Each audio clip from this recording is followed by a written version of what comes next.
నమస్తే, నా పేరు డాక్టర్ నీరజ. నేను గుంటూరులో నీరజ న్యూరోకేర్లో కన్సల్టెంట్ న్యూరాలజిస్ట్ అండ్ పార్కిన్సన్ స్పెషలిస్ట్గా వర్క్ చేస్తున్నాను. ఈరోజు నేను చెప్పాలనుకుంటుంది మతిమరుపు గురించి. మతిమరుపుతో ఎంతోమంది బాధపడుతూ ఉంటారు. దానికి గల ఒక 6 కారణాలని నేను ఈ వీడియోలో చెప్పాలనుకుంటున్నాను.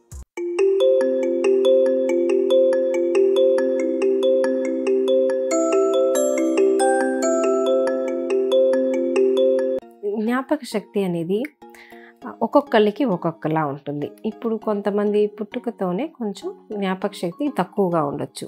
వీళ్ళు చదువుల్లో కొంచెం గుర్తుపెట్టుకోలేకపోయినా ఆటల్లోనో, ఆర్ట్స్లోనో, మ్యాథ్స్లోనో ఇట్లాంటి వాటిల్లో కొంచెం యాక్టివ్గా ఉండొచ్చు. సో ఒక్కొక్కరికి జ్ఞాపక శక్తి అనేది ఒక్కొక్కలా ఉంటుంది.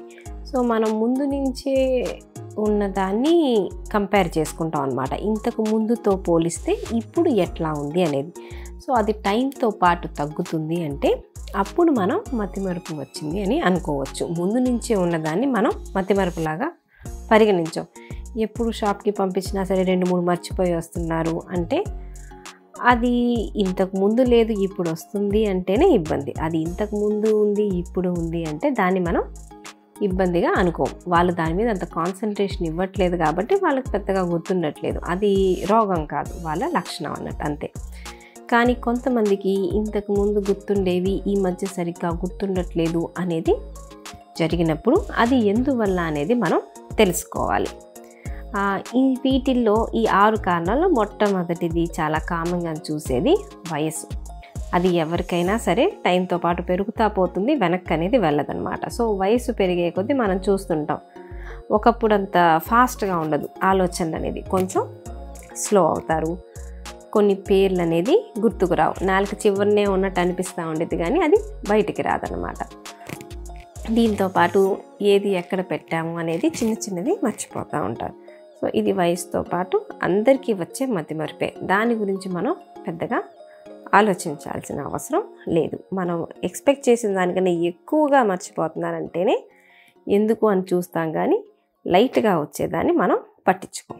ఇది మొదటి కారణం, చాలా కామన్గా చూసేది. రెండోది ఏంటి అంటే హెడ్ ఇంజురీ.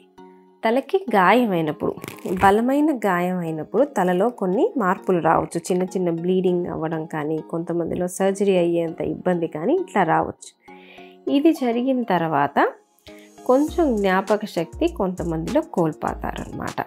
వెనక్కి వస్తుంది కానీ 100% వస్తుందా తెలివితేటలు తిరిగి అనేది చెప్పలేం. కొంతమందికి కొంచెం స్లో అయ్యి ఆ జ్ఞాపక శక్తులు కొంచెం తగ్గి అట్లాగే ఉండిపోయే ఛాన్స్ కూడా ఉంటుంది. అది ఎంత గట్టిగా తగిలింది అనే దాని మీద ఆధారపడి ఉంటుంది.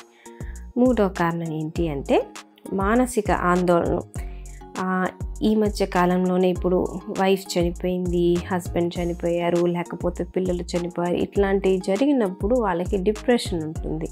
దాంతోపాటు నిద్ర సరిగ్గా ఉండనప్పుడు జ్ఞాపక శక్తి అనేది వీళ్ళలో తగ్గిపోతుంది అన్నమాట. కాకపోతే ఇది టెంపరీ. టైంతో పాటు డిప్రెషన్ తగ్గినా మెల్లమెల్లగా ఇంప్రూవ్మెంట్ అనేది వచ్చింది. మనం వీళ్ళలో ట్రీట్మెంట్ ఇవ్వాల్సింది ఆ డిప్రెషన్కి కానీ మతిమరుపు కన్నట్టు కాదు. దీంతోపాటు యాంగ్జైటీ, ఆందోళన ఎక్కువగా చెందేవాళ్ళు, నిద్ర తక్కువగా ఉండేవాళ్ళు, కొంతమంది 2-3 గంటలే నిద్రపోతారు, షిఫ్ట్ వర్క్స్ చేసేవాళ్ళు, తక్కువ నిద్ర ఉన్నప్పుడు ఇట్లాంటి కాంప్లికేషన్స్ అనేది మనం చూస్తూ ఉంటాం. వీళ్ళలో మనం కొంచెం మెంటల్లీ హెల్తీగా ప్లస్ సరైన నిద్ర వచ్చేటట్టు మనం చూసుకుంటే చాలా వరకు జ్ఞాపక శక్తి మెరుగుపడతా ఉంటుంది. 4వ కారణం ఏంటి అంటే స్ట్రోక్. మెదడుకి రక్తస్రావం తగ్గడం కానీ లేకపోతే మెదడులో బ్లీడింగ్ అవ్వడం కానీ, ఈ 2 పక్షవాతపు లక్షణాలు అన్నమాట. వాటి వచ్చినప్పుడు మళ్ళీ వచ్చింది రిపీట్ అవుతుంది అంటే వాళ్ళలో తెలివితేటలు అనేది క్రమేణా తగ్గిపోతూ ఉంటాయి అన్నమాట. సో మొదటిసారి స్ట్రోక్ వచ్చినప్పుడు తగ్గేది తక్కువ కానీ మళ్ళీ రిపీట్ అయ్యే కొద్దీ తెలివితేటలు అనేది క్షీణిస్తాయి.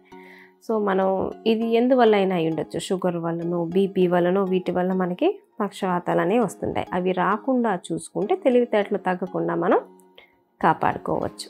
5వ కారణం ఏంటి అంటే కొన్ని డెఫిషియన్సీస్. ఇప్పుడు విటమిన్స్ డెఫిషియన్సీస్ ఉన్నాయనుకోండి, ఐరన్ తగ్గింది, బ్లడ్ తక్కువగా ఉంది, B12 విటమిన్ అనేది తక్కువగా ఉంది, ప్లస్ ఆల్కహాల్ డ్రింక్ ఎక్కువగా తీసుకునే వాళ్ళలో విటమిన్ B1 అనేది తక్కువగా ఉండేది. సో వీళ్ళలో డ్రింక్ వల్ల జరిగే నష్టం ఒకవైపు, రెండో వైపు విటమిన్ B1 తగ్గడం వల్ల, అంటే వాళ్ళు డ్రింక్ చేసి ఫుడ్ తీసుకోరు కదా, సో ఫుడ్ తీసుకోకుండా కేవలం ఆల్కహాల్ బాడీలోకి వెళ్ళినప్పుడు విటమిన్ B1 తగ్గడం వల్ల వాళ్ళలో తెలివితేటలు అనేవి తగ్గొచ్చు.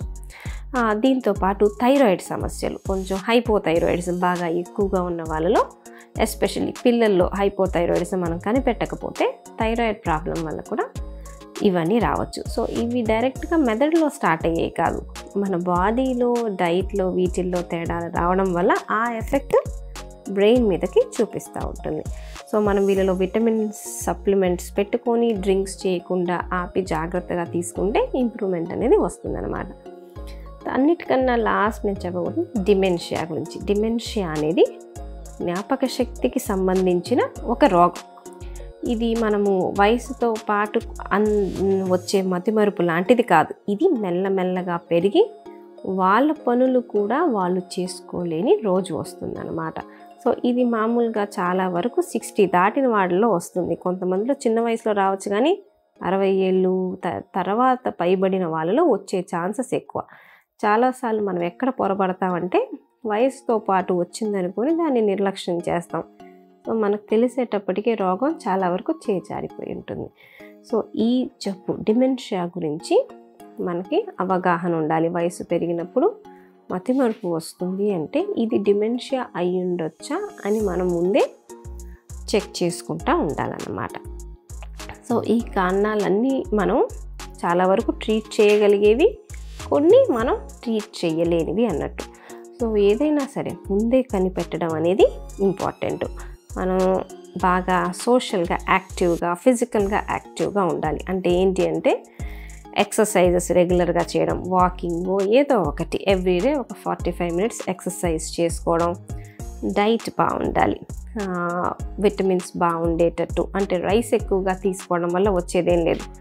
ఆకుకూరలు, బీన్స్, వాల్నట్స్ ఇట్లాంటి హెల్తీ ఫుడ్స్ ఎక్కువగా తీసుకుంటా యాక్టివ్గా సోషల్గా జనాల్లో కలవడం, ఆందోళన లేకుండా పీస్ఫుల్గా ఉండడం, వీటన్నిటి వల్లనే కొన్నిటిని మనం ట్రీట్ చేయొచ్చు. కొన్నిటికి మెడికల్ హెల్ప్ ఇట్లాంటి అవసరం పడతాయి. Thank you.